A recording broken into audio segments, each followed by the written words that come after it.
last time, I think the last time is a different thing. The last time was a predetermined. He was on 5 days for the first time. He was throwing 5 innings.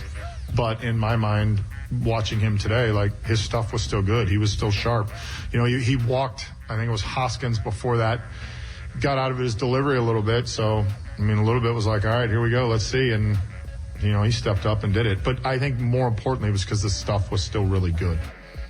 Yeah, the stuff was still really good. It was really good when they pulled him after 59 pitches against the Mets, too. Joining us now to discuss Jared Jones, the Pirates, among other things, is Pittsburgh Post-Gazette columnist Jason Mackey, and he's with us right now on the Fan Hotline presented by Sullivan Super Service, providing trusted plumbing and HVAC service for over 50 years. Before we get into the pure domination of Jared Jones, Jason, and thank you for joining us today, did it make sense what Derek Shelton said there? Like, does it make sense that he throws 59 pitches one start and 91 the next? No, it doesn't. At least not in Derek Shelton's explanation. You said the stuff is still good. You're sort of inferring that the stuff the last time out wasn't good. It was tremendous. And you got a little too eager with the hook. And I think it's also possible that they just learned a lesson, that they did that wrong. Now, I wish they would come out and say we did that wrong. We should have and would have left Jared Jones in there a little bit longer. But no, they did the right thing last night. It was a tough situation for Jared Jones. They let him in there. Bryce Perkins, I believe, was the hitter. Bases loaded. I was looking. I'm watching Shelton. I'm watching the bullpen. I'm thinking what they're going to do. And you know what? Let him pitch through that stuff, man. I hate pulling the kid after 59 pitches.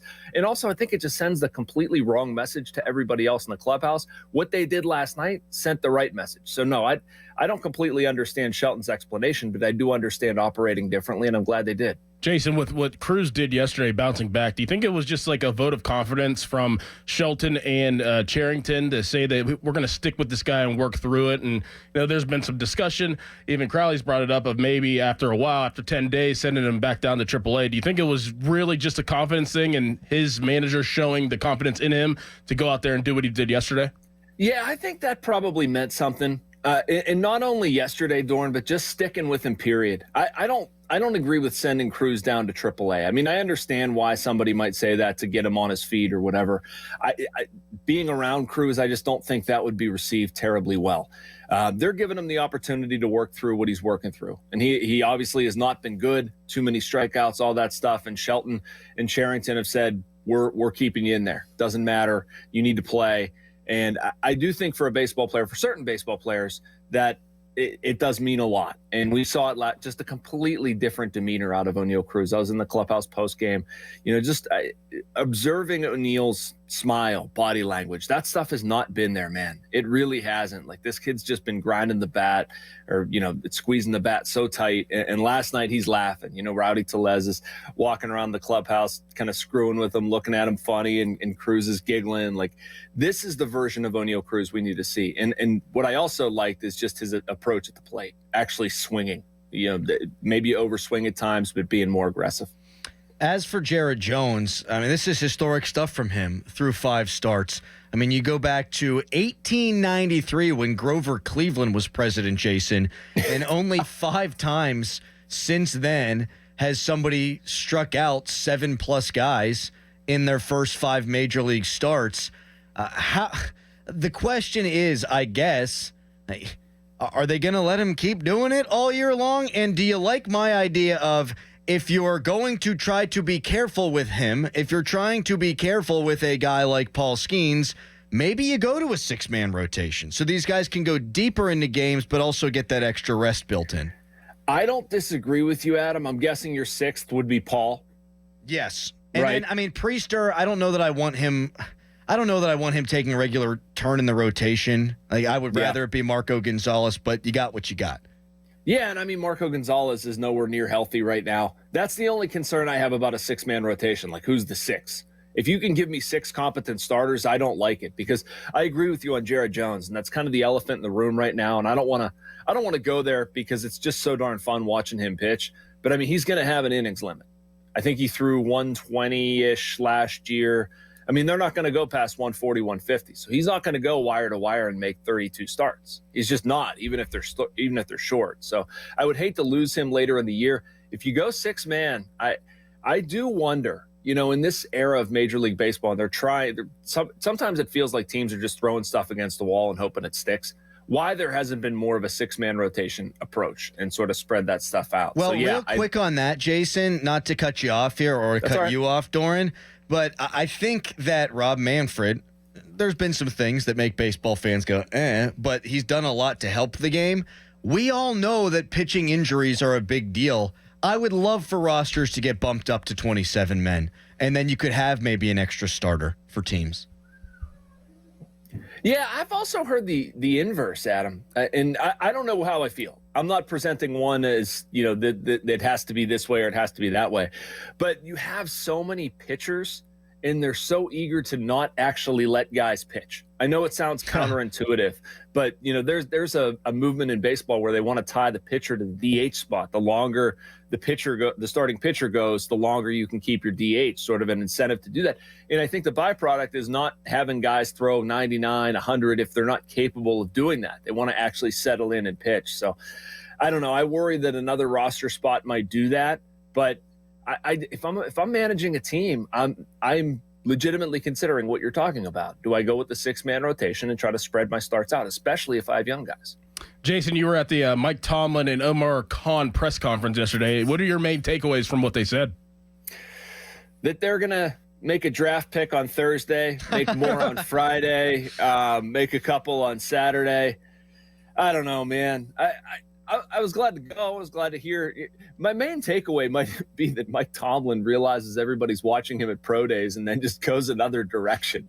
Like that reporters do that. Reporters ask like bluff questions and go to people because they know the group is following them. I just thought that was fascinating. But,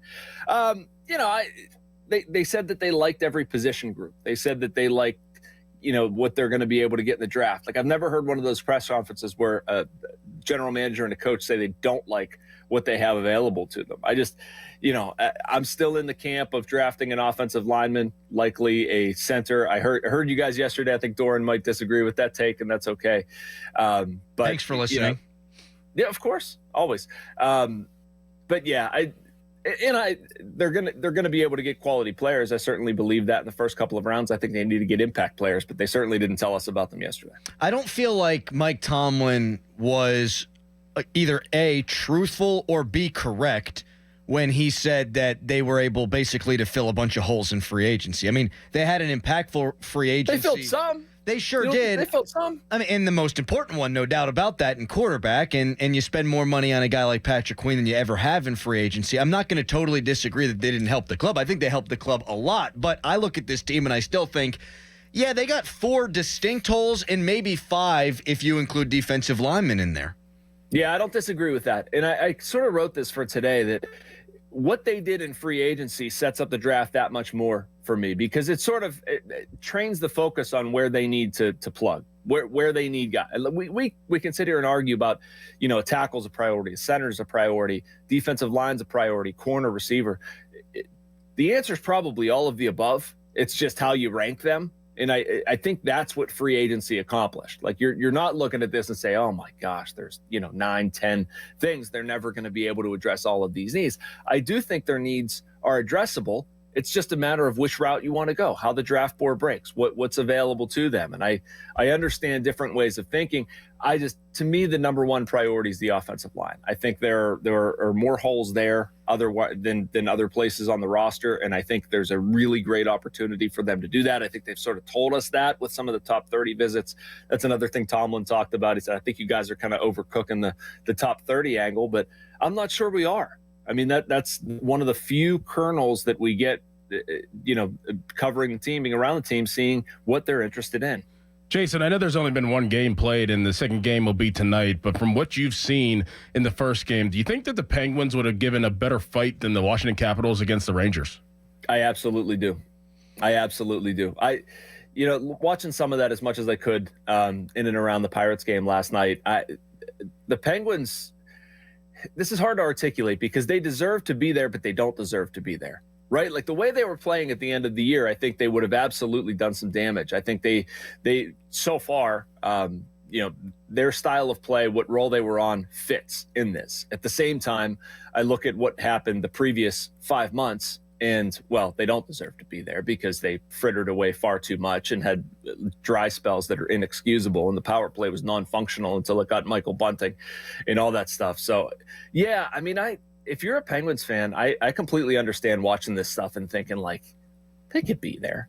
They could absolutely be there. I've had a lot of practice, Jason, at changing things in my mind so that it hurts less. Like 13-9, for example. Wasn't that being a Pittsburgh sports fan? That's exactly right, now? man. Like, I think about the national championship in 2007. West Virginia would have got crushed. So the Pitt loss, it doesn't mean anything. Oh, the Penguins would have get swept by the Rangers. But I do happen to agree. Washington sucks. They can't score No, goals. they're not good. Oh, No. It's painful to watch those guys. They're going to play 4 or 5 games in this series, and however many games they play, they're going to score fewer goals than games played. It's just... You know what, Adam? You know why that's so infuriating to me, too? Because you've wasted a great year from Crosby, Malkin, Letang, Carlson. Like, all of that's there. All of that's there because you either couldn't get goaltending at key moments for some darn reason. I still can't figure it out. The power play can't score. Like, you don't have enough depth scoring. You didn't allow young guys to contribute enough. We can go down the list, but, like, the guts of the Penguins team is absolutely good enough. And when people want Kyle Dubas to blow it up or whatever, that's one reason why I tend to push back on it. You don't need to blow it up. You're there, but you need to do a better job in the margins of creating a winning hockey team. They need to pivot. That's what he said, and I agree with Pivot. that. Pivot from Friends. All right. Thank you, Jason, for your time as always, man. Good stuff. Thank you, guys. Take Talk it to you easy. soon. That's Jason Mackey from the Post-Gazette. Pivot. Pivot. Pivot.